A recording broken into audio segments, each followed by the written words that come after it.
चाय। मुझसे कह देते, मैं बना देती चाय। काम धंधा तो है नहीं मेरे पास, कम से कम चाय तो बनाओ तुम्हारे लिए। ये तुम मर्द जॉब चले जाने को इतनी बड़ी बात क्यों समझते हो?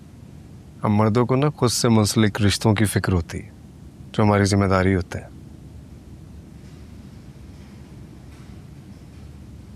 कि तुम क्या बम फोड़ने वाले थे डाइनिंग टेबल पे? यार अब जितना सोच रहा हूँ ना उतनी फ्रस्ट्रेशन बढ़ रही है मेरी। सेविंग्स है नहीं मेरे पास और घर के अखराजात डबल ट्रिपल हो चुके हैं। बस इसी उलझन में था कि दिल किया कि सबको सब बता दो।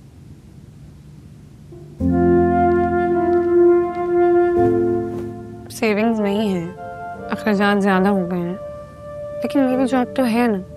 ये क्यों भूल जाते हो बार बार? और अगर मुश्किल वक्त में बीवी शौहर के काम नहीं आएगी तो क्या फायदा उसकी तालीम और उसकी मुलाजमत का? मुझे अच्छा नहीं लगेगा लैला। तुम जॉब करती अपनी खुशी के लिए, अपनी अचीवमेंट के लिए, ना कि घर का खर्चा चलाने के लिए। तो तुम क्या हमेशा जॉबलेस रहने वाले हो? जॉब मिल जाएगी, और जब मिल जाएगी तो मेरे सारे खर्चे तुम उठाओगे, समझे?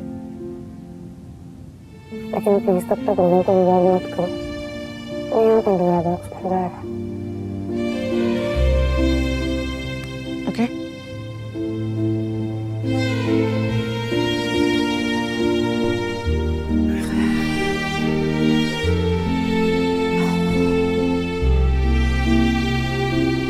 जीशान की यूनिवर्सिटी कब जाएंगे? प्रिंसिपल से उन लड़कों की शिकायत करने जाऊंगा, तभी जरा मसरूफ हूँ कुछ दिन। सो गया जीशान? हाँ, सो गया। दवाई भी दे दी है। यही जीशान था, जरा सा नजला जुकाम होता था, पूरा घर इसकी फिक्र में लग जाता था। कैस, मजीद, अब्बा जी सब नाज नखरे उठाते थे। अब इतना बड़ा एक्सीडेंट हो गया और किसी को कोई खबर नहीं।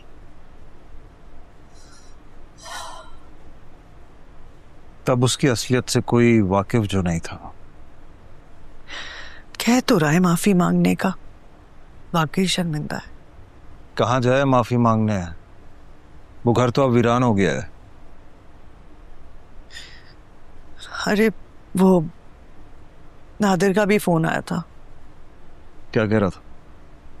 कह रहा था कि पैसों की जरूरत पड़ गई है, उससे बिजनेस में नुकसान हो गया है, 50 लाख रुपए की रकम वापस चाहिए। निखत क्या मजाक है? मैं क्या कहीं भागे जा रहा हूं?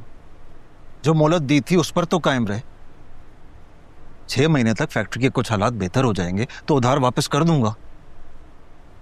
तो मुझसे जरा बात करो, रिश्ते में तलखी पैदा हो जाएगी। थोड़ा लिहाज करे, बहनोई हूं मैं उसका। हमीद आप खुद बात कर लेना, मुझे तो 3 बार फोन करके पैसों का मुतालबा कर चुका है और जता भी चुका है। तुम तो बड़ा भाई भाई करती थी, मेरा भाई मुझ पे जान छिड़कता है, इज्जत करता है मेरी। अब क्या हुआ? मकरूज की कोई इज्जत नहीं होती, चाहे वो बहन ही क्यों ना हो। आप प्लीज उसे फोन करके बात कर लीजिएगा।